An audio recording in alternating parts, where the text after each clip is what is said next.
Hola, buenas tardes para todos y para todas. Me complace mucho saludarlos en la tarde de hoy. Esperamos y les deseamos que se encuentren bien de salud, igualmente que se encuentren bien de salud sus familias y sus personas cercanas.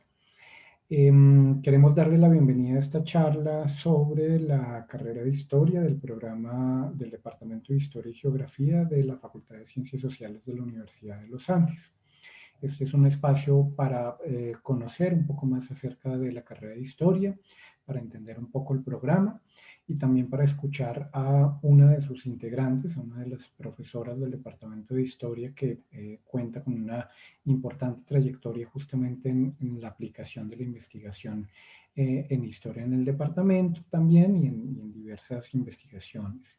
Y también una oportunidad para escuchar a la coordinadora académica del programa del Departamento de Historia y Geografía y también para poder escuchar también sus interrogantes y sus preguntas.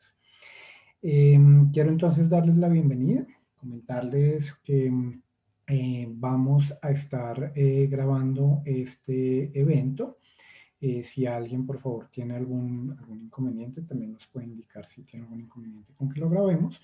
El evento está siendo grabado fundamentalmente con fines de difusión posterior también de otras preguntas que puedan surgir también justamente en este mismo espacio. Bien, hoy quiero darle la bienvenida y saludar a la profesora Constanza Castro. Constanza es doctora en Historia de la Universidad de Columbia.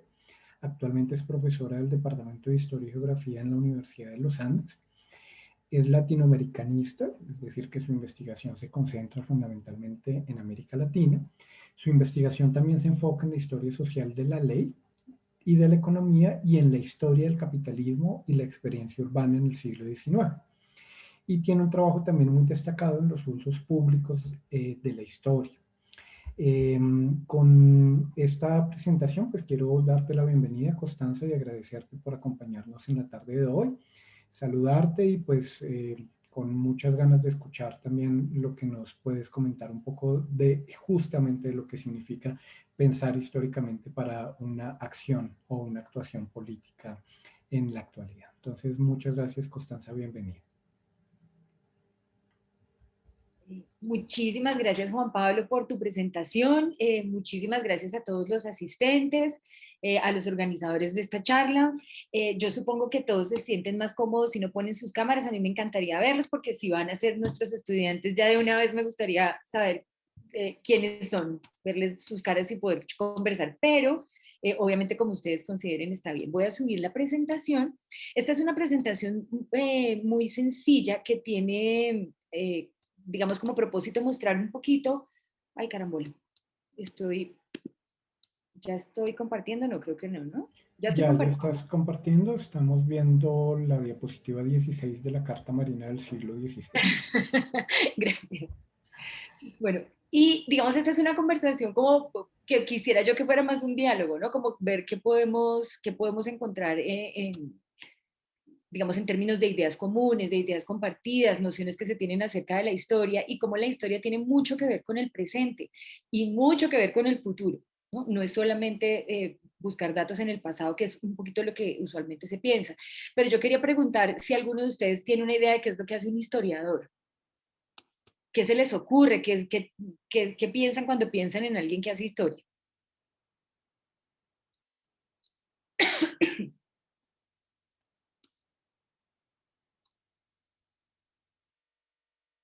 ¿Dónde están? A ver si los veo. Pueden escribir a través del chat o Sí, pueden si quieres, responder si se también sienten allí. más Yo te cómodos, voy transmitiendo, Constanza, algunas cosas. ahí te agradezco. Alejandro nos dice que entender los hechos del pasado para Ujú, analizarlos del presente. ujú. Eh, por ahora tenemos esa intervención por el chat. También pueden encender sus micrófonos o escribir como les resulte más Sí, cómodo. buenísimo.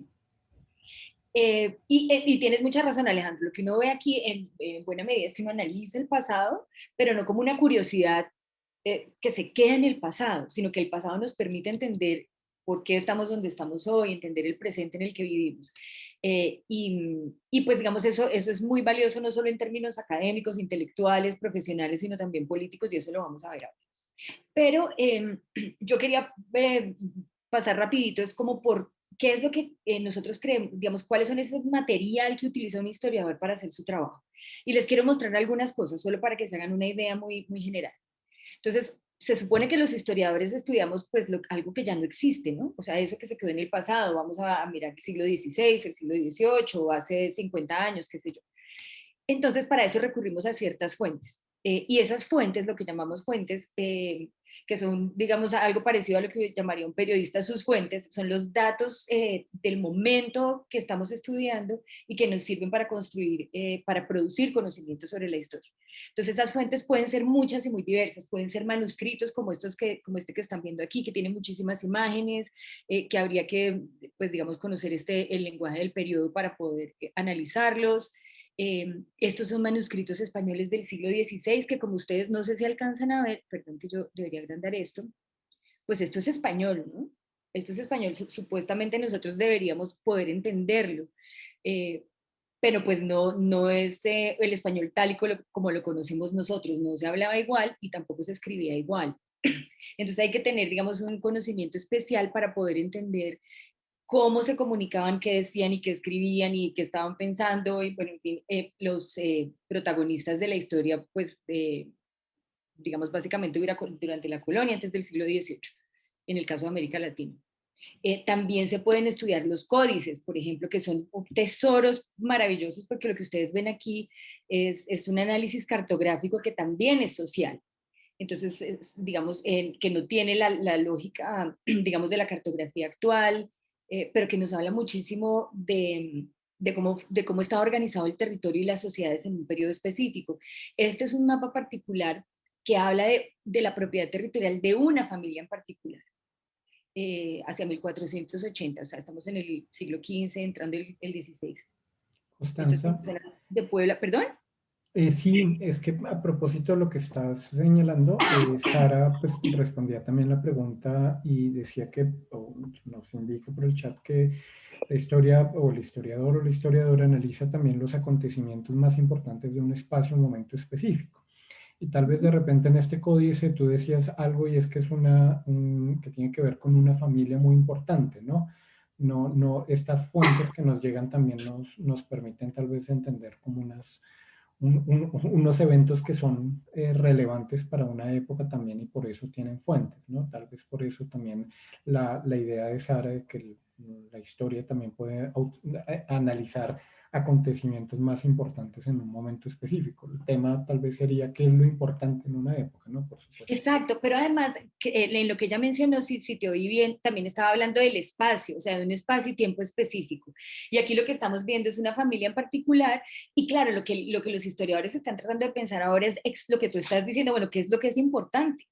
Por mucho tiempo se pensó que lo importante era lo que hacían los reyes y los presidentes y los gobernantes, pero hoy en día, pues, lo que sabemos es que la historia, digamos, tiene que ver con todos, ¿no? Y que tenemos que aprender y escudriñar y descubrir, digamos, cómo eran las vidas de muchos actores muy distintos, que quizás no fueron tan aparentemente relevantes en su época, pero que nos hablan de cómo era la vida en otras épocas. Un mapa como este, por ejemplo, dice mucho, ¿no? Dice mucho cómo estaba repartida la tierra, de quién tenía que, nos habla de privilegios y de posibilidades. Pero, por ejemplo, también las fuentes de un historiador pueden ser fotos. Aquí tenemos una imagen que creo que es muy disidente, todos podrían imaginarse que es, ¿cierto? Yo supongo. Y una imagen como esta es evidencia de unos hechos, ¿cierto? Es la evidencia con la que trabaja el historiador.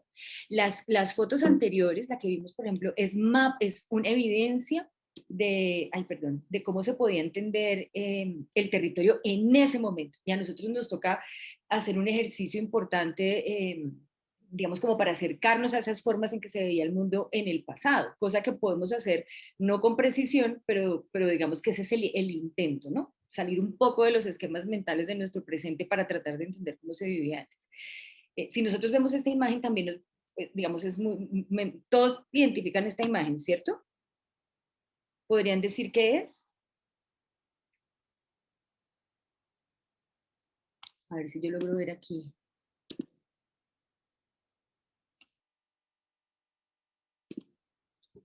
Bueno, esto es un campo de concentración, ¿no? Y estos son, pues, obviamente niños que están dentro de este campo de concentración. Y esto es evidente. Alejandro, en efecto, respondió. Estamos como con un Ay, delay ahí en el tiempo entre entre el chat, pero también señaló ay, gracias. efectivamente que son los campos de concentración. Ay, muchas gracias, Juan Pablo. Exactamente. Y esto nos dice mucho, pues, acerca de cómo eran estos lugares. Obviamente, mucho supimos después a través de las narraciones, de las historias de quienes estuvieron allí, pero las imágenes son muy dicientes, nos dicen mucho de quiénes estaban ahí, cómo estaban, cómo vivían. Son fuentes muy, muy importantes para la historia también. Si nosotros vemos una imagen como esta, que también es una fotografía, esta es del siglo XIX, parece una fotografía cotidiana que no, pues no tendría por qué tener gran trascendencia, pero es una imagen como esta nos dice mucho también de este lugar en particular, de esta ciudad en particular en Inglaterra en la mitad del siglo XIX. O sea, nos habla, por ejemplo, de cómo eran las calles, o sea, que parece una cosa poco importante, pero pues eso nos dice mucho acerca de cómo vivían en las ciudades en el siglo XIX. Nos habla un poco del comercio, nos habla seguramente de la pobreza, nos habla de cómo la actividad comercial estaba dentro de locales, pero también fuera, pero además nos habla del trabajo de las mujeres, que las mujeres, digamos, por mucho tiempo estaban ausentes de la historia. Y lo que podemos ver en imágenes como estas es que, por supuesto, eran partícipes de la historia y de manera activa y además en la economía de un lugar en particular en el siglo XIX. Algo así. También podemos ver los productos que se venden, verduras, jabón, dulces, y ese tipo de cosas nos da luces sobre las maneras en que vivían ciertas sociedades en particular en el pasado. Ay, Dios, ahora no me está dejando. Vaya. Estas son otras imágenes solo como para que ustedes se vayan. O sea, yo creo que, digamos, alguien que tenga como una mente muy, muy curiosa, pues puede indagar en muchos de los detalles de estas imágenes, ¿no? Aquí estamos hablando, imagínense, esto es 1890, nada parecido a lo que para nosotros es hoy la fotografía, que está pues en un teléfono de la manera más sencilla del mundo. Hace nada más unas generaciones poquitico, digamos en las edades de sus papás, eso no era posible.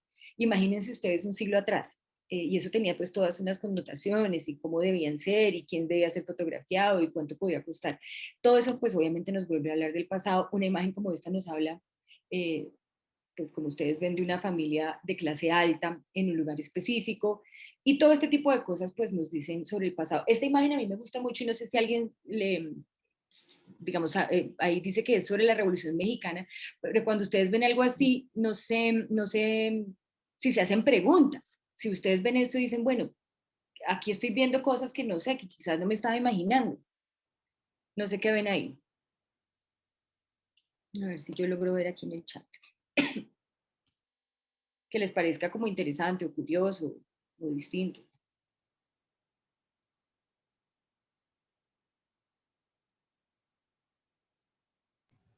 Alejandro dice los sesgos de género. Mira que tú ves más rápido que a mí, yo creo que la del delay soy yo aquí. Exactamente, Alejandro, exactamente.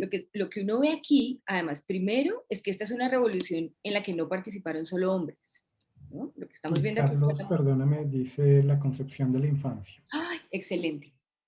Este punto está súper interesante, porque lo que vemos aquí son exactamente esas dos cosas, entre otras. Mujeres, mujeres en la revolución, mujeres revolucionarias que estaban, digamos, a la par junto con los hombres que son los que siempre aparecen, digamos, en estas historias, luchando, pero también se ven niños. Y ahí, por ejemplo, exactamente, si uno quisiera hacer un análisis de lo que era ser un niño o sobre lo que es la infancia o sobre lo que es la juventud en el siglo XIX, pues no sería nada parecido a la noción que tenemos hoy en día sobre juventud. De hecho, la noción de juventud, Juan Pablo me corrige, tú debes saber más de eso, eh, es una noción mucho más contemporánea. Eh, digamos, cada vez nosotros la alargamos más, ¿no? Esto que se supone que es la juventud, uno lo alarga y lo alarga más. En el siglo XIX, pues no, era, digamos, el paso de la niñez a vida adulta era más rápido. A mí me hace pensar en las mujeres más que todo en las revoluciones estaban como curanderas o protectoras de los hombres mientras estaban en las guerras, sí. Y también alimentaban, o sea, también cocinaban, también los protegían, pero muchas también luchaban, muchas estaban armadas. y hay documentos maravillosos del periodo que hablan de estas mujeres armadas a caballo con el hijo, digamos, envuelto y pues digamos en estas movilizaciones. Pero como tú dices, sí, seguramente la mayoría estaban dedicadas a otras actividades, pero participaban de la revolución, digamos. Otra cosa que vemos los... Perdóname, Sara dice pues que le hace pensar justamente en que las mujeres, más que todo en las revoluciones, estaban como curanderas o protectores de los hombres, mientras ellos estaban en las guerras. Sí, sí, ese fue el que alcancé a ver ahorita. Este es Ah, el que perdón, acabo de no comentar, sabía gracias. no sabía si lo habías leído. Bueno, pero también se pueden analizar mapas, por ejemplo, los mapas dicen un montón, esto los analizamos pues, en nuestro departamento, es un departamento combinado entre historia y geografía que es muy enriquecedor, porque lo que tratamos de hacer es historizar el espacio, porque el espacio también es histórico, el territorio. Y lo que ustedes ven aquí es un mapa de Colombia, pues que no es el mapa tampoco de hoy en día. Esto es un mapa de mediados del siglo XIX y es muy distinto a nuestro territorio. Entonces, cuando se habla de Colombia en el siglo XIX, pues no estamos hablando de la misma Colombia de hoy, por ejemplo. Y eso, digamos, habría que saberlo cuando uno hace esas cosas. Este es un mapa precioso, increíble del siglo XIII, eh, pues de Europa en el siglo XIII, y es el mapa del mundo que se conocía entonces. O sea, lo que eh, quien lo hace, está en Europa, este es el mundo conocido hasta entonces. No se conocía nada más, este mundo que está alrededor del Mediterráneo. Y es ese mapa, este es un mapa del mundo en el siglo XIII. Y como ustedes ven, tiene un montón de otras imágenes, información, digamos, datos de personas dentro del mapa, ¿no? Es de una riqueza tremenda. Mucho uno podría hacer libros analizando nada más esta imagen. Voy a pasar por acá. Y estas otras, digamos, todas estas cosas que yo creo que son muy enriquecedoras cuando uno mira al pasado, porque lo que entiende es que el presente, o sea, que el mundo obviamente ha cambiado de maneras sustanciales. Aquí lo que estamos viendo son mapas hechos en China, y lo que ustedes ven, no sé si lo alcanzan a ver, es que está al contrario de como lo veríamos hoy, ¿no? Eh, digamos, África está de este lado, América está del otro lado, eh, y eso también tiene que ver pues con quiénes son exactamente. El Oriente está en el centro, o sea, quién es el que hace el mapa, ¿no? O sea, qué sociedad lo hace y dónde se ubica, ¿cierto? Tengo una pregunta. En esos tiempos, ¿cómo hacían para captar las divisiones geográficas sin la tecnología o alguna otra herramienta? Bueno, yo no soy experta en mapas, pero esa es una muy buena pregunta. Sí había algo de tecnología, sí había algo de tecnología, pues una tecnología muy, muy rudimentaria, pero sí había una cierta tecnología y unos ejercicios matemáticos que permitían la cartografía, hacer cartografía en el periodo, una especie, digamos, de proyecciones, muy distinto a la que tenemos ahora, pero verdaderamente sofisticada para la época. En el departamento hay varios profesores que trabajan en cartografía y han producido trabajos preciosos acerca de exactamente cómo se hacían, o sea, cómo se pensaba el territorio, o sea, un mundo pues que había que hacer a pie, ¿no? O sea, todo esto tenía que hacerse así a pie, pues porque no había otra, pues hasta donde se podía, pero sí había unas ciertas tecnologías, digamos, sofisticadas para la época. Pero también aquí hay una cosa que es interesante y es que esto tiene un carácter político, ¿no? Cuando ustedes ven esto, pues ¿quién se pone en el centro? ¿Qué es arriba? ¿Qué es abajo? ¿No? ¿Dónde está lo que, digamos, lo que se privilegia? Bueno, esta es una carta marina del siglo XVI, que es una belleza de material también, como ustedes ven, está el océano, pues con todos los animales marinos además imaginados, porque pues son, muchos de estos animales eran desconocidos, o sea, no era, no, digamos, no es que los marinos se enfrentaran con ellos, digamos, realmente, sino eran muchos animales que se imaginaban, además porque el mar pues era terriblemente miedoso, ¿no? Producía un enorme miedo. Pues si todavía da miedo, ustedes imagínense cuando uno se imaginaba pues que todos estos animales salían por ahí. Súper, hasta el nombre de China en mandarín es la tierra país. Exactamente, Carlos. O sea, en el mapa, sí, es que, digamos, aquí uno lo que ve es como una concepción del mundo que nos cambia, digamos, el sentido de nuestra propia realidad, de nuestro propio presente. Este, por ejemplo, a mí me parece también es precioso, ¿no? Y es Europa. Ay, caramba, este es Europa. Esta es una imagen de Europa que es una mujer, ¿no? Y ahí pues hay, digamos, un montón de símbolos alrededor de la imagen de esta mujer. La corona pues está en la península ibérica, que también tiene mucho que ver con la concepción de, bueno, de qué es lo que se privilegia aquí. Y este es un mapa, sí, ay Dios, no le veo aquí la fecha, pero este sí es muy posterior. Y digamos aquí lo que hace este mapa, que parece un mapa eh, que parecería una caricatura, digamos, hoy en día, lo que hace es como representaciones de lo que vendría a ser cada sociedad, ¿no? Y entonces ustedes ven a la mujer, España, por ejemplo, pues es una señora que está fumando recostada sobre Portugal, o sea, tiene un montón de significados que son 1870. Ay, gracias. Sí, es que, ¿saben qué es lo que pasa? Que tengo las cámaras y el chat encima de pedazos del mapa y no alcanzo a ver, gracias. Ustedes ven aquí la persona de Turquía también está fumando. O sea, esto también uno podría analizar el significado de cada uno de los personajes con las que crean este mapa para entender cómo, pues digamos, cómo era la concepción que se tenía de estas sociedades y de estos países en el siglo XIX, en este caso. Otra cosa que pueden analizar los historiadores son objetos. Y esto es muy curioso. Ustedes ven esta imagen y esto es tabaco. Desde el siglo XVI, por ejemplo, se consumía tabaco, pero no se fumaba, sino que se olía, ¿no? Y era muy común. Eh, digamos, se llamaba el tabaco rapé y es una cosa que hacía la gente de las clases altas. Por mucho tiempo fue un ejercicio, o sea, primero era medicinal, pero después se convirtió como en una eh, forma de socialización, digamos, entre las clases altas que se reunían eh, para consumir tabaco de esta manera, ¿no? Entonces, digamos, y eso lo que produjo fue una serie de objetos. Si nosotros quisiéramos hacer un estudio, digamos, de la cultura del tabaco, por decir cualquier cosa, podríamos empezar mirando estos objetos. Son objetos preciosos, muchos en plata, objetos tallados, donde se guardaba el rapé del tabaco. Y nos muestra, digamos, quiénes lo consumían, la importancia que esto tenía socialmente, eh, quiénes eran los aristócratas que lo hacían.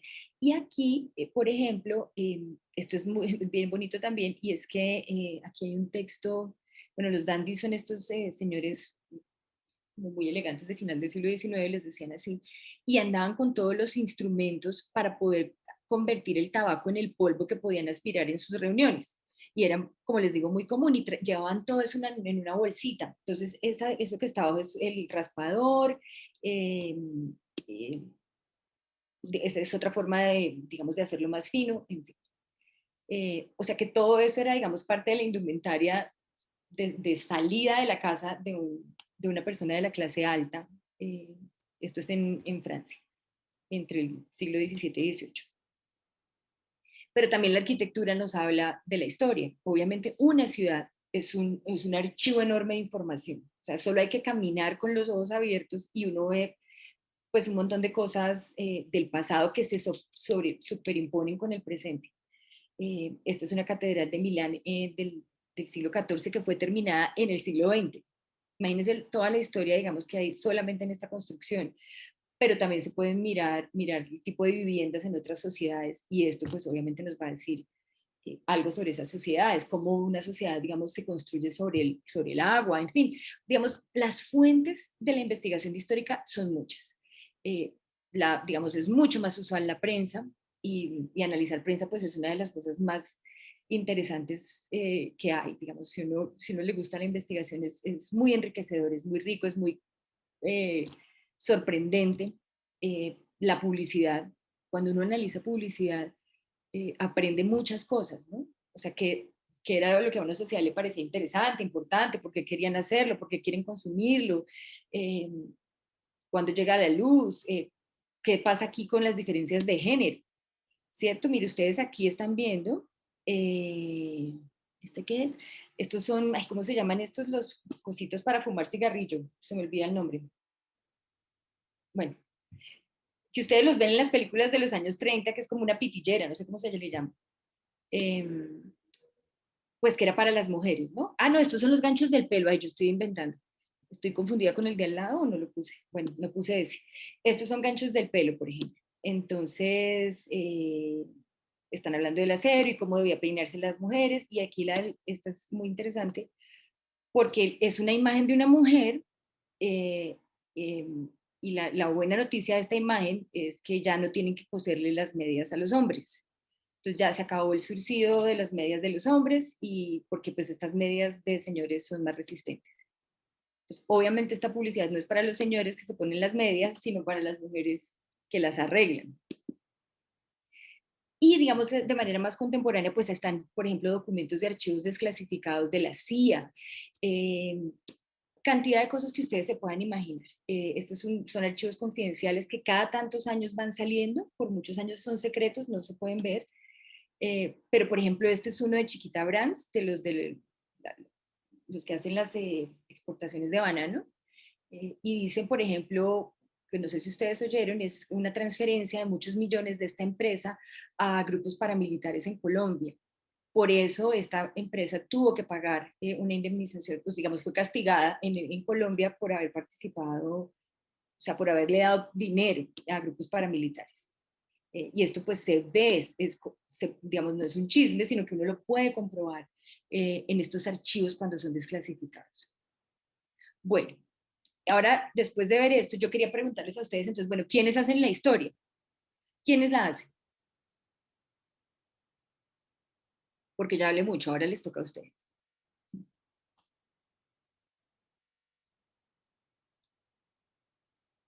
Aquí estoy mirando en el chat.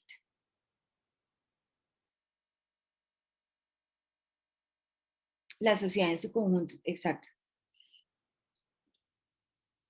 ¿Cómo? ¿Cómo la hacemos todos? O sea, se supone que los historiadores somos los que hacemos historia, pero cuando uno dice que la hace la sociedad, ¿qué quiere decir con eso?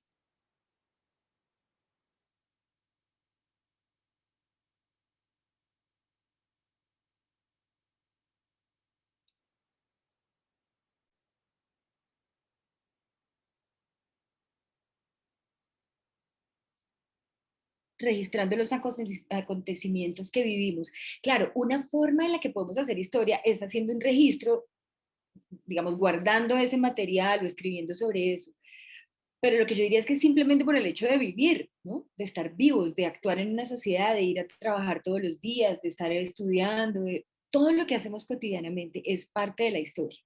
Y eso es algo que es muy importante, que siempre tengamos en cuenta, ¿no? Que todos nosotros somos actores históricos. Y por eso yo quería, aquí ya me salté antes de lo que quería preguntarles, pero es si ustedes me pueden dar un ejemplo de algo que sea histórico. Cuando alguien dice, bueno, dígame algo histórico, ¿uno qué dice, por ejemplo?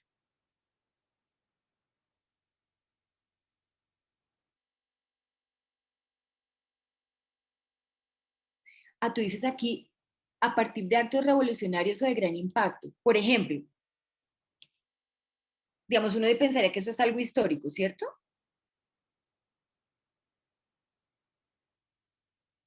El Bogotazo es un evento histórico, exactamente. La Revolución Francesa, proceso de independencia, ¿cierto? Entonces yo les quiero hacer una prueba aquí.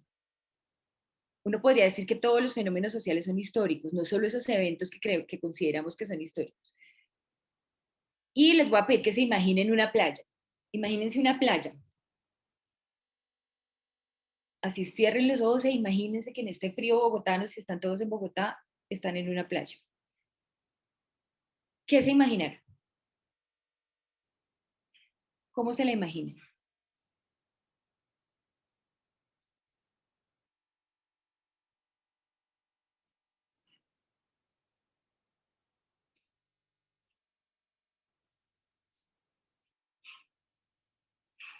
Estoy viendo palmeras, mar, brisa, olas, mucho sol, nada de lo que tenemos por acá.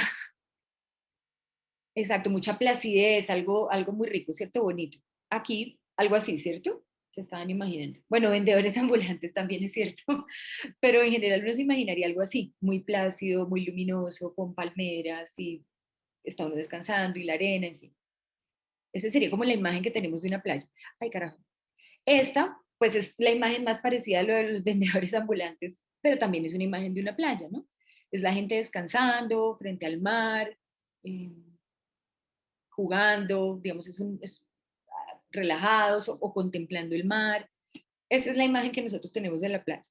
Pero la playa, el concepto de la playa, es un concepto histórico. Es histórico. ¿Qué quiere decir eso? Y les voy a mostrar estas imágenes. En el siglo XVI, como yo les había mostrado en otros mapas, el mar era aterrador. Por eso los marinos, que salían, digamos, a descubrir otras sociedades o los comerciantes de la época, pues eran vistos como personajes tremendamente valientes, ¿no? Porque enfrentarse al mar, pues si todavía hoy es miedoso, imagínense ustedes entonces. Y se suponía que el mar estaba lleno de animales terribles, de monstruos marinos, que desde la Edad Media han sido imaginados, dibujados, han circulado, y mucha gente pues obviamente tenía muchísimo horror, ¿no? Por estar cerca del mar. Estos, por ejemplo, son algunos de los animales marinos, de los monstruos marinos. Esta es una imagen del siglo XVI. Se supone que estos eran los animales que estaban en el mar. Que meterse en el mar o estar cerca del mar pues era un peligro, daba mucho miedo. Y muchos de esos animales además, digamos, según estas ideas medievales, inclusive ya después hasta del Renacimiento, se pensaban como islas. Mucha gente pensaba que esas cosas que parecían islas en el mar podían ser animales. Entonces ustedes imagínense pues el temor que producía el mar. Cuando se produce ese temor tan grande, eh, estos son otros monstruos marinos. Esto es del siglo XVII. Si vieron, vamos del siglo XIII, XIV, o sea, son siglos, ¿no? De pensar que estos son los monstruos que existen en el mar. Pues, ¿quién va a querer ir a solearse a una playa? Eso no era, digamos, algo deseable o placentero. La noción, además, pues, ¿quién se iba a ir a solear a la playa cuando no se podía poner nadie vestidos de baño? Porque pues era mal visto. Tendrían que ponerse unos vestidos gigantescos y pues eso ya no era placentero. No existía tampoco la noción de la contemplación, que es una idea más moderna, ¿no? Así que eso que para nosotros es tan obvio, ¿cierto? El hecho de ir a una playa es histórico. Entonces, cuando yo les hago la pregunta de qué es algo histórico, es bien interesante porque lo que es histórico no solo son esos eventos que nosotros concebimos eh, como revolucionarios, ¿cierto? Como las revoluciones, o en fin, ustedes me dicen por favor si me estoy acercando a la hora, sino cualquier proceso social. Todos los procesos sociales, porque todos los procesos sociales indican cambio, porque nunca es todo igual, no todo ha sido siempre igual. Y muchas de las cosas que nosotros creemos que son naturales, por ejemplo, no lo son históricas. Es decir, cambian. Y como han cambiado hasta hoy, pueden cambiar en el futuro. Entonces, muchas ideas que nosotros tenemos fijas porque creemos que así es, pues seguramente no es, ¿no? Porque es social, es histórico, cambia. Por eso les quería mostrar lo de la playa. La playa parece una cosa pues tan cotidiana, eh, pero resulta que es histórica. O sea, la concepción que nosotros tenemos de lo que es una playa. Eh, y eso es, digamos, lo que estudia un historiador. O sea, un historiador estudia eso, ¿no? Esos procesos de cambio, esos cambios constantes en el mundo. Entender el cambio en una sociedad permite interpretar el mundo. Entender qué acciones o relaciones han producido transformaciones y qué mecanismos las impulsan y por qué son importantes. Y en eso tiene que ver, por ejemplo, los derechos de las minorías, o sea, eso lo vamos a ver en un momentico, o sea, todo esto es histórico. Y, como les decía, entender el cambio permite desnaturalizar procesos sociales. ¿Y qué quiero decir con esto?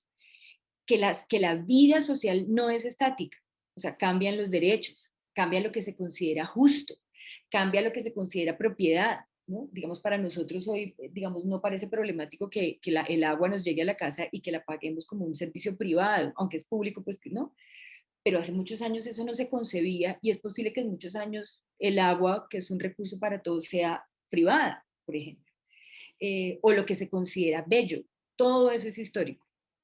Entonces aquí les muestro unas imágenes. Esta primera imagen es de la Venus de Willendorf, que es de hace pues, miles de años antes de Cristo, y ahí hay una noción de belleza que es muy distinta probablemente a nuestras nociones de belleza contemporáneas. Si la comparamos con la Venus de Botticelli, esto es del siglo XV, también hay una noción de belleza que es distinta.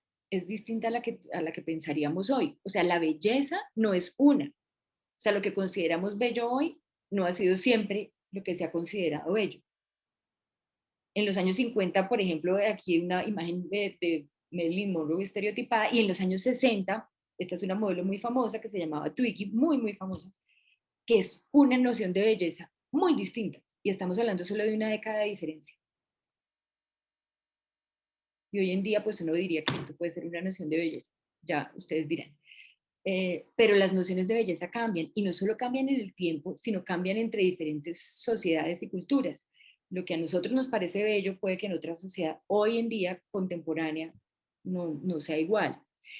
Todo esto es histórico. O sea, lo que consideramos bello, bueno, justo, ha cambiado, cambia con el tiempo. Esto, por ejemplo, son mujeres en Birmania, que para nosotros, digamos, uno podría decir, no, esto, pues no, ¿cómo va a ser esto bello si aquí hay digamos, un ataque, digamos, al cuerpo, qué sé yo? Pero pues en esta sociedad esto se considera bello. Y estas son, no sé si ustedes han oído hablar del foot binding, las mujeres que les doblaban los pies en China, hasta inclusive entrado el siglo XX, desde que eran niñas, que además les impedía caminar bien, y eso era considerado bello. Había un ideal de belleza en los pies chiquitos. Y pues o sea, lo que pasa es que a veces nosotros no nos vemos a nosotros mismos y lo que consideramos o no bello y lo raro que puede ser para otros. Pero yo no sé si hasta ahí tengan alguna pregunta. Bueno, ¿qué nos permiten pensar estas imágenes? Y yo voy a pasar aquí de una vez. ¿Qué es lo que permite hacer la historia? La historia permite hacer muchas cosas. Digamos, una es entender otras culturas, otras formas de relacionarse y otras formas de ver la vida, tanto en el tiempo como en el espacio. Y hacernos preguntas, ¿no? Sobre por qué son distintos, qué es lo que están, o sea, qué hace que existan estas diferencias, por qué se privilegian unas prácticas y no otras, unas ideas y otras. Y eso nos permite a nosotros además vernos comparativamente, ¿no? Y aquí les quiero dar un ejemplo que la diferencia, perdónenme que estoy mirando, la diferencia que como, exactamente, Sara, las diferencias que hay entre las comunidades culturalmente y en el tiempo, o sea, nuestra misma sociedad no era igual hoy a hace 20 años, nada más, imagínense 100, o sea, no es igual. Y aquí, esta es una imagen de 1930 de Colombia. Y esto es un señor en el Congreso de la República que dice, la patria no necesita que ellas se doctoren. Las mujeres no deben tener más campo de acción que las paredes de las casas. Digamos, ustedes cuando ven esto, ¿cuál es como la reacción inmediata?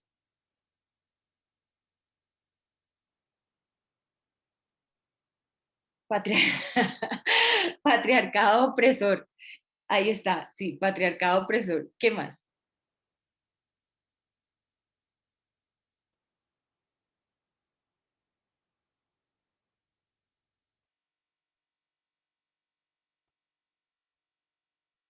Digamos, ustedes imagínense que esto se podía decir en el Congreso sin ningún problema, ¿no? Porque se estaba en este momento estudiando la legislación que autorizaba o no, que podía permitir a las mujeres ir a la universidad, estudiar. En esta época las mujeres no podíamos ir a la universidad. Y era una discusión pues que hacían hombres, ¿no? Sobre si las mujeres podíamos o no ir a la universidad. En este caso, digamos, hoy en día nosotros vemos esto y pues no, parece muy ajeno, pues no a todo el mundo quizá, pero para mucha gente es muy ajeno, ¿no? ¿Cómo es posible pues que no se piense que obviamente las mujeres eh, pues podemos ir a la universidad como cualquier hombre que antes hubiera ido? ¿Sí? Pero esta persona es un hombre de su tiempo, ¿cierto? Es un hombre de su tiempo. Por supuesto, no lo podemos juzgar con nuestros ojos, porque él es un hombre de su tiempo. Lo que podemos es tratar de entender cómo era que funcionaban las cosas en los años 30. Pero lo que esto a mí me gustaría invitarlos es a pensar cómo es qué es lo que nos toca a nosotros. Yo tenía una imagen aquí, pero creo que, ay, no sé qué la hice. Bueno, quizás esta, no, bueno, esto sigue siendo una lucha que nos toca a nosotros, pero no es la única, ¿cierto? Y digamos, ahí lo que nos ubicamos es como actores históricos, qué es lo que nos toca a nosotros. O sea, vamos a ser nosotros este señor, ¿cómo se llama? Arturo Hernández en 1930, o vamos a ser la persona que tomó la decisión de que las mujeres sí fueran a estudiar. Porque además esta persona toma esa decisión asumiendo que las mujeres no tienen la capacidad mental, o sea, que el cerebro no es igual. O sea, se cree que es una condición natural de la naturaleza. Yo les podría preguntar lo mismo, digamos, si pensáramos hoy en los derechos de las parejas del mismo sexo, ¿cierto? Hoy ese es un problema que nos compete a nosotros. Se supone que las parejas del mismo sexo pues no son, o sea que hay algo en la naturaleza que impide que tengan los mismos derechos que podríamos tener los demás, por ejemplo, al matrimonio. Y hay algo que habría que pensar, que nosotros deberíamos pensar, si estamos naturalizando algo que es social o que es histórico, ¿cierto? ¿Qué es lo que nos toca a nosotros en nuestro presente? Y aquí les quiero mostrar pues que por supuesto siguen estas desigualdades, en el caso de las mujeres siguen, una de cada tres mujeres en el mundo sufre o sufrirá violencia machista, las mujeres, solo el 24% de las mujeres en el mundo ocupan cargos en parlamentos, o sea, eso sigue siendo muy desigual, solo que pues las cosas no son iguales a como eran en los años 30. Y esto es lo, digamos, como en lo que quisiera que nos quedáramos un poco, y es que la historia nos permite efectivamente entendernos como actores históricos en el presente. O sea, ¿qué nos toca a nosotros? No es qué pasó allá lejos y eso allá se quedó, sino qué es lo que nos toca a nosotros hoy en día. Y mi pregunta es, bueno, ¿por qué eso nos puede hacer actuar políticamente?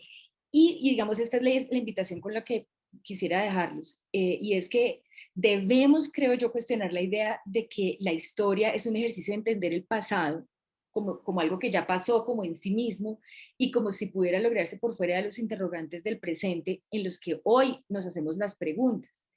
Eh, lo que creo yo es que el presente y el futuro al que nos abre la historia no proviene de la información de las lecciones del pasado, sino de las maneras en que entendemos la profundidad temporal de nuestro presente, como podemos mirar parados hoy hacia atrás y hacia el futuro.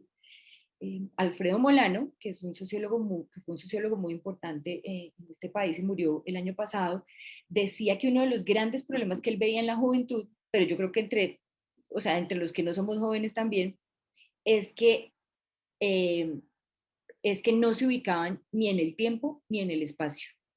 Eso quiere decir que no establecíamos conexiones con el pasado, ni con el presente, ni con el futuro, ni siquiera con nuestras propias vidas, ni establecen conexiones entre el barrio, la ciudad, el país y el mundo, ¿no?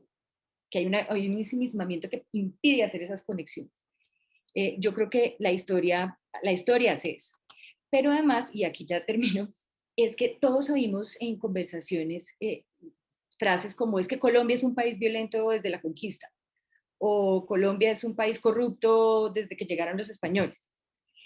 Y yo creo que, y esto es un llamado de atención, y es decir, cuando uno oye estas afirmaciones, surge una pregunta, y es que si nada cambia en el país o en el mundo, si todo se piensa como siempre igual y además como siempre malo, entonces ¿para qué participar políticamente? ¿Para qué votar? ¿Para qué nos organizamos alrededor de cualquier proyecto político o de cualquier interés? Una sociedad que se dice o se convence de que nada cambia o de que cada cambio es solo una repetición de lo mismo, pues no participa políticamente. Y si lo hace, seguramente espera hacer que los cambios ocurran por la fuerza. Eh, y yo lo que creo es que el pensamiento histórico, esta noción de estas trayectorias, de que las sociedades cambian y están cambiando constantemente, nos permite entendernos primero como parte de la historia, pero además como actores políticos en el presente, actores históricos en el presente, mirando hacia el futuro. Y yo lo que creo, ay, perdón, gracias, pero no importa, aquí, si ustedes las ven, me parece bien, porque este es el texto que tengo escrito. Y si las pueden ver, espérame, gracias. Si quieren les dejo, yo pensaba que estaba compartiendo en la página, pero esto es un textico, de hecho lo estoy escribiendo, lo estoy escribiendo para otra cosa. ¿Siguen viendo? Ahora ya no sé qué están viendo. Ya no se ve, profe. ¿No se ve nada? No, señora. Bueno, ahora yo ni siquiera me estoy viendo a mí misma. Pero para el final es que yo lo que pienso es que lo que hace el pensamiento histórico es que nos impide vivir en un eterno presente, que es claustrofóbico, que no tiene salida, pero también nos impide vivir en un presente que es indiferente, desnaturalizar lo que es histórico y romper con la idea de que algo siempre ha sido de cierta manera y entonces siempre va a seguir siendo igual. Y yo creo que eso, digamos, es a lo que nos invita la historia, ¿no? Es a darnos cuenta que una guerra no es igual a otra guerra, que los intentos de paz no han sido que las guerras han sido quizás menos que los intentos de paz en la sociedad, que en los momentos de crisis ha habido no solo destrucción y muerte, sino resistencia y creatividad, que el pasado no solo es opresión y es indiferencia, sino también ha habido actos desafiantes, solidaridad y compasión, y que las sociedades luchan y a veces algo logran y que es esto lo que nos permite, si bien nos permite enfrentarnos al dolor y a la devastación y a la injusticia en el pasado, también nos permite imaginar y buscar esos futuros que imaginamos a partir de ese pasado. Entonces ahí los dejo, creo que yo ya terminé, creo que, no, creo que usé el tiempo que era, espero no haberme pasado.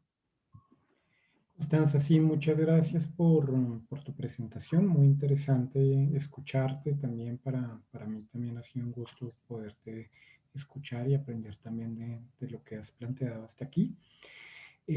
Pues son bienvenidas las preguntas también, a través del chat podemos seguirlo leyendo, sin embargo en este punto pues quisiéramos, pues les hemos contado un poco cómo funcionan estas reflexiones que pueden gestarse a la luz del pensamiento histórico, y queríamos compartir con ustedes también algunas reflexiones sobre lo que significa justamente estudiar la carrera de historia. Entonces los invitamos también a que puedan orientar también sus preguntas, sus intervenciones al respecto. Los dejo entonces en este punto en compañía de Aidet, quien estará compartiendo con ustedes algunas consideraciones del programa y también pues atendiendo también sus comentarios y preguntas al respecto. Constanza también pues estará leyéndoles también por allí. Aidet, muchas gracias por acompañarnos en esta noche ya. Aidet es la coordinadora académica del Departamento de Historia y Geografía, persona que tiene muchísima experiencia ya conociendo todo lo que significa el aprendizaje y la enseñanza de la historia en nuestro departamento. Entonces, pues también es una gran oportunidad también para escucharla. Aidet, muchas gracias y bienvenido. Gracias, Juan Pablo. Buenas tardes para todos y para todas. Bueno, yo les voy a hacer una presentación muy general del programa, de la malla curricular, de unos aspectos académicos que son muy interesantes. Voy a detener mi cámara porque mi presentación es un poco pesada. No voy a poder ver de pronto las preguntas en el chat, pero si alguien me puede leer alguna inquietud, yo con mucho gusto la resuelvo durante la presentación. Ya comparto la presentación.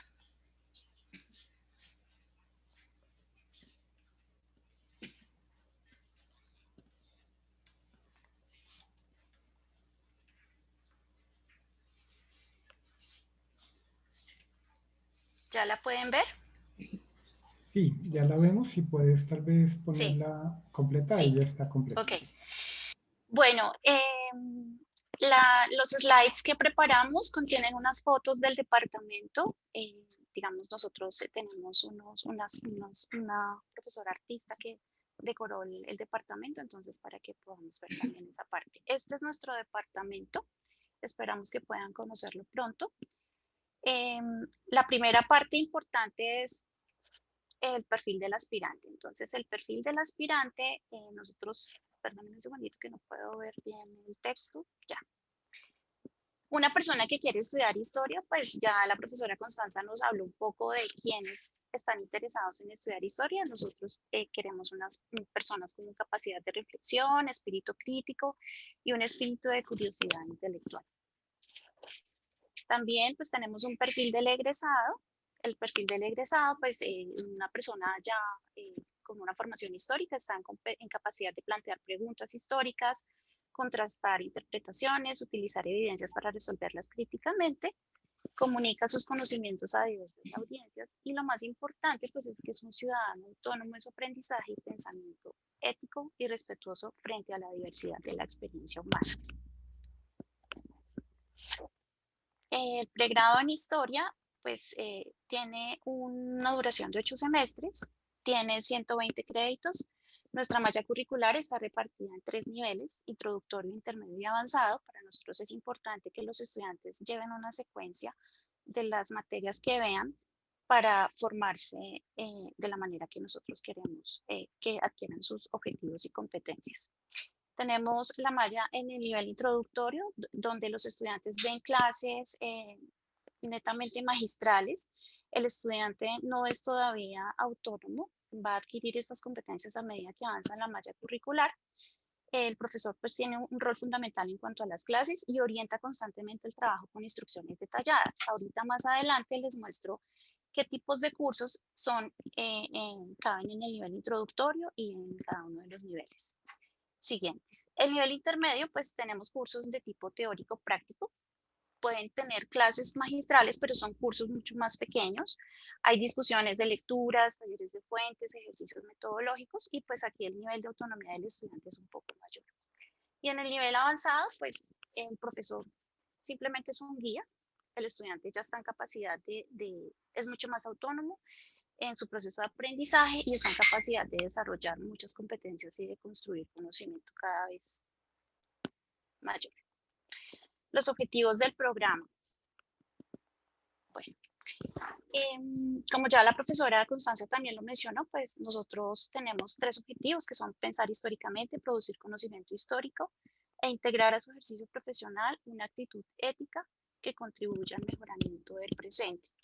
¿Esto qué quiere decir? Pues nosotros pensar históricamente es indagar por documentos escritos y no escritos, es confrontar esos materiales que son pues de diferente naturaleza. Nosotros pretendemos que los estudiantes fomenten el pensamiento crítico, que conjuguen el aspecto político, el aspecto económico, el aspecto social, el aspecto cultural, pues para tener una visión más amplia.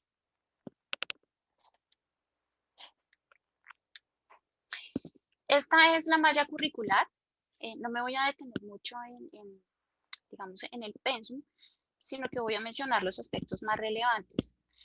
Nuestro plan de estudios pues, es un programa muy flexible, es un programa que fomenta la autonomía, es un programa que fomenta el aprendizaje. Lo más importante es que contribuye a construir ciudadanos conscientes y propende por el diálogo también con otros saberes, no solamente con las ciencias sociales, sino también, por ejemplo, con el derecho, con la economía. Hay una parte muy importante en la malla curricular y es la relación con la geografía y con la historia pública. La relación con la geografía pues, es importante porque nos permite incluir en las reflexiones que se hacen aspectos importantes como la naturaleza, el medio ambiente, la parte espacial y temporal en la que habitamos, pues es fundamental para el proceso de aprendizaje. Con la historia pública, pues es la comprensión del impacto que tiene la historia en el presente, es decir, consideramos importante poner la coyuntura social en perspectiva, comunicar el pensamiento histórico a públicos más amplios, pues a través de diferentes métodos, por ejemplo, pueden ser medios audiovisuales, episodios radiales, los mismos documentos como cómics y demás. En el primer y segundo semestre vemos algo importante que se llama Año Básico de Ciencias Sociales, que son 4 cursos: Contextos de América Latina y Colombia, Individuo y Sociedad, Cómo se conocen las ciencias sociales y Naturaleza y Cultura. El año básico realmente son unos cursos, un paquete de cursos que comparten todos los estudiantes de las ciencias sociales. El objetivo de esto es que el estudiante pues tenga como una diversidad, reconozca una diversidad de problemas de estudio más transversal a las ciencias sociales antes de adentrarse a su propia disciplina, que en este caso es historia. Ya después vienen cursos como Introducción a la Historia y a la Geografía. Estos cursos, pues digamos, son del ciclo básico, del ciclo introductorio.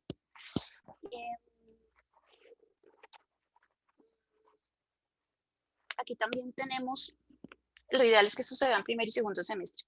Tenemos algo que se llaman CBUs, que son cursos básicos uniandinos. Al final les voy a mencionar qué es un CBU, es algo que establece la Universidad de los Andes, pero estos CBUs son cursos de 2 créditos.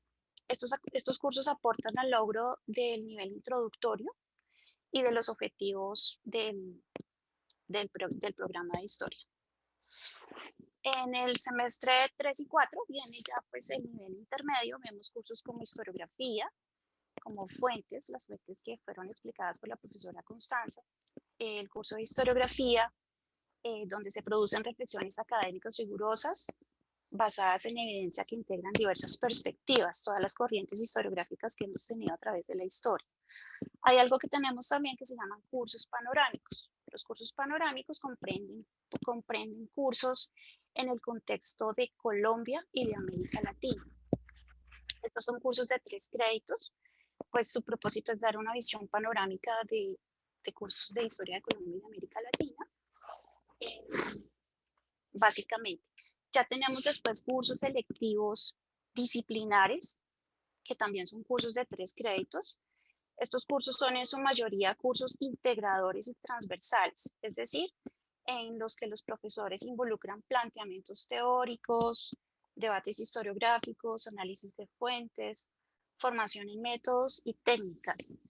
Estos cursos pues ya comprenden otras áreas, no necesariamente en Colombia y América Latina, sino comprenden áreas ya, por ejemplo, de Estados Unidos, de Europa, a veces de Asia. Tienen digamos, estudian también otras regiones, no necesariamente Colombia y América Latina. Después de que el estudiante ha cursado los cursos panorámicos, los cursos obligatorios y los selectivos disciplinares, también pueden ver una serie de electivos, digamos, importante de otra carrera. Es decir, la malla curricular de historia propende la electividad. Es flexible en cuanto a que el estudiante puede ver cursos de su interés que no sean necesariamente de historia y se le valen en la malla curricular del pregrado en historia. Pueden ser cursos de medicina, de derecho, de las mismas carreras de ciencias sociales. Hay unos topes de créditos, obviamente, pero pues aquí es importante para nosotros que el estudiante tenga esa formación, que pues tenga unas bases en historia, pero que también su formación integre sus intereses en otras disciplinas, en otros saberes, en otros conocimientos. Después del nivel intermedio viene el nivel avanzado. El nivel avanzado, pues lo mencionamos, lo llamamos ahí como seminarios de investigación histórica y seminarios selectivos también, que pueden ser disciplinares o interdisciplinares. Aquí pues son cursos ya, como les mencioné anteriormente, donde el estudiante pues tiene un nivel de autonomía muy grande y pues ya construyen conocimiento.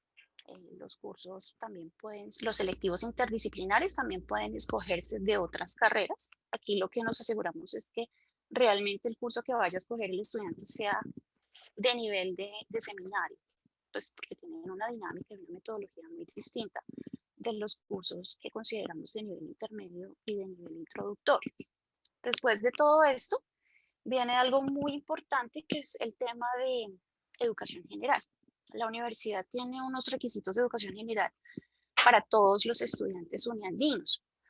Comprende cursos de competencia en escritura, comprende un curso que es obligatorio que se llama Constitución y Democracia, comprende un paquete de cursos que se llaman CBUs, que es el ciclo básico uniandino, comprende el cumplimiento del requisito de lectura en inglés y requisito de dominio de segunda lengua. Pero digamos que esto es lo que diferencia a la Universidad de los Andes de otras universidades del país. Es decir, la universidad, a través de esta formación de educación general, lo que hace es cultivar el espíritu crítico y humanista de los estudiantes. Su objetivo es buscar prepararlos para desenvolverse en su país y en el mundo.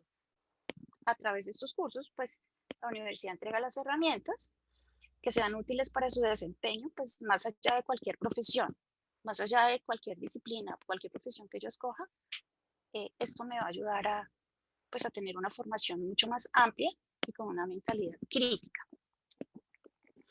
Estas son las opciones de grado que tenemos. Tenemos la monografía de grado, la asistencia de investigación, opción con materias de maestría, práctica profesional y práctica docente. ¿Qué es esto? La monografía de grado pues responde a una pregunta de investigación. Es un documento que el estudiante aprende a diseñar en un curso de nivel avanzado que se llama Seminario de Diseño de Proyectos. Es un curso netamente metodológico y es, digamos, es la opción de grado más usual en ciencias sociales, pero pues no es la única. Esta opción de grado la escogen estudiantes que tienen como mucho interés en la parte de hacer investigación. Hay otra opción de grado que se llama asistencia de investigación, donde un estudiante apoya a un profesor en el desarrollo del proyecto del profesor. Es decir, es como si fuera un monitor. Durante un semestre se reúne con el profesor necesita un apoyo específico, elabora un plan de trabajo y el estudiante lo presenta como su opción de grado.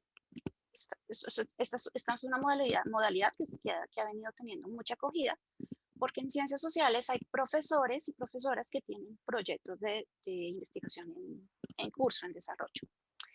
La otra opción de grado es graduarse con materias de maestría. Entonces, ¿esto qué es? Es escoger materias de las maestrías del departamento. Nosotros tenemos 2 maestrías, una en geografía y una en historia.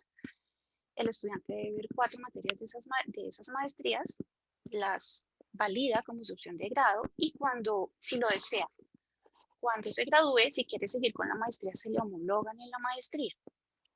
Entonces, pues también es una muy interesante opción.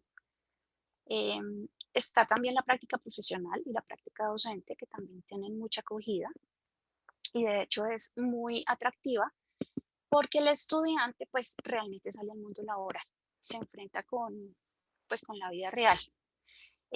Tiene un horario laboral, tiene un jefe, tiene unas responsabilidades, entonces el estudiante se vuelve mucho más autónomo, mucho más responsable y en varias ocasiones se puede enganchar con la empresa en la parte laboral una vez se gradúe. La práctica docente viene siendo lo mismo, pero ya es en instituciones educativas, colegios o universidades. Estos son como digamos, algunos ejemplos de donde nuestros estudiantes hacen la práctica. Hemos tenido practicantes en instituciones del Estado, la Alcaldía Mayor, el Archivo General de la Nación, Banco de la República, la Biblioteca Nacional. Hemos tenido últimamente mucha participación en la Comisión de la Verdad. Hemos tenido practicantes en el Instituto Colombiano de Bienestar Familiar, en La Silla Vacía. También estamos teniendo mayor participación en medios de comunicación. Hemos tenido publicaciones semanas, en RTBC, en museos, pero pues también tenemos practicantes en instituciones privadas. Digamos, estos son solo algunos ejemplos, pero pues digamos llegan ofertas de varios sectores. Me parece importante mencionarles que pues, los estudiantes tienen opciones de intercambio, no solamente en historia, sino en la universidad. Hay múltiples opciones para irse de intercambio. Lo que les recomendamos a los estudiantes es revisar los programas de los cursos antes de irse, con la coordinación para mirar los contenidos programáticos, para que el estudiante se vaya a la fija a estudiar allá, se le homologue lo que vio. El estudiante pues paga una matrícula en la universidad, el valor de la matrícula de la universidad y en el país de destino solamente pues lleva lo de la manutención. Importante hablar de los campos de acción. Los campos de acción, pues nosotros tenemos estudiantes que se desempeñan en el sector de pues, la academia, digamos en la investigación, haciendo investigación, no solamente docencia, porque pues hay un mito que, digamos, carreras como historia, los estudiantes solamente salen a prepararse como profesores y esto no es así. Hay estudiantes también que se desempeñan en el sector público, los egresados, perdón, en el sector público, en el sector privado, por ejemplo, como organizaciones no gubernamentales, relaciones públicas con las comunidades, en periodismo, en las prácticas hay muchas ofertas de periodismo, responsabilidad social, consultoría, medios de comunicación, reconstrucción de memoria y resolución de conflictos, gestión cultural. Entonces, digamos que hay un amplio campo de acción para los profesionales historiadores. Tenemos algo muy interesante, que son los grupos y semilleros de investigación. nosotros incentivamos mucho la investigación en los estudiantes, no solamente en el departamento de Historia y Geografía, sino pues en Ciencias Sociales, ¿no? A través de algo que se llama semilleros. Los semilleros son unas actividades, digamos, se pueden llamar extracurriculares. Nosotros en este momento tenemos 4 semilleros que son liderados por profesores y profesoras del departamento. Son los siguientes: Historias para lo que viene, Geografías del poder, Imperios del mundo atlántico e Historia y humanidades digitales. Historias para lo que viene, pues surge como un esfuerzo por servirse de la historia para construir un futuro más equitativo. No solo mirar hacia el pasado, sino también hacia nuestro futuro individual y compartido. Es una labor social muy bonita. De hecho, la profesora Constanza es una de las personas que lidera este semillero. Geografías del poder es un trabajo que hace el profesor Luis Sánchez, que es el director del departamento. Ellos trabajan en los cerros orientales de Bogotá y estudian las comunidades más vulnerables que viven allí, pues porque ellos se ven amenazados porque los quieren sacar de allí. Entonces ellos trabajan con estas comunidades. Imperios del mundo atlántico, pues este ya es un espacio un poco más de discusión crítica, en la que se investiga pues más sobre la literatura, se traen, bueno, ahorita no se pueden traer, pero digamos que se traen personas muy competentes en conocimiento sobre historia atlántica. Aquí se fomenta la investigación colaborativa y conjunta entre estudiantes y profesores. Y hay uno reciente que se llama Historias y Humanidades Digitales, a cargo del profesor Jaime Borja, que se trabaja en conjunto con la Facultad de Artes y Humanidades de la universidad. Y este semillero pretende desarrollar habilidades en los estudiantes para pensar la historia desde problemas conceptuales y metodológicos vinculados a la historia y las humanidades digitales. Entonces acá lo interesante es que se emplean herramientas que faciliten los datos, el manejo de los datos, y se crean bases de datos, megadatos, creo que se llaman así, y digamos surge un trabajo muy interesante con este semillero.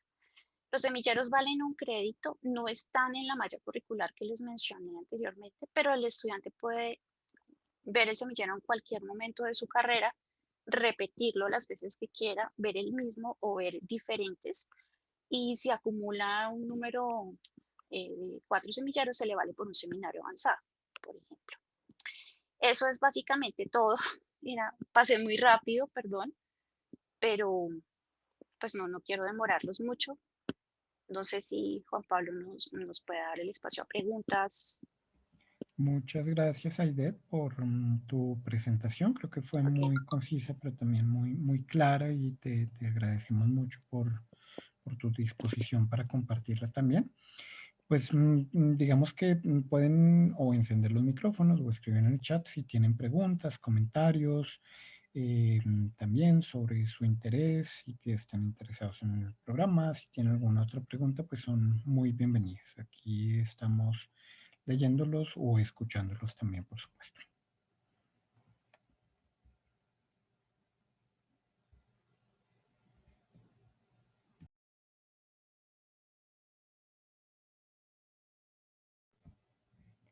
Y si no hay preguntas, entonces pues les agradecemos mucho el tiempo de su participación. Igual si tienen alguna pregunta, por favor no duden en contactarnos al correo de la facultad, al correo del programa. Si puedes, tal vez ahí de compartir un correo también para si hay dudas más específicas o que quisieran tener como una información del programa, también la dirección tal vez de la Que sí, descripción del programa de la ya la página web. comparto. También sería muy útil.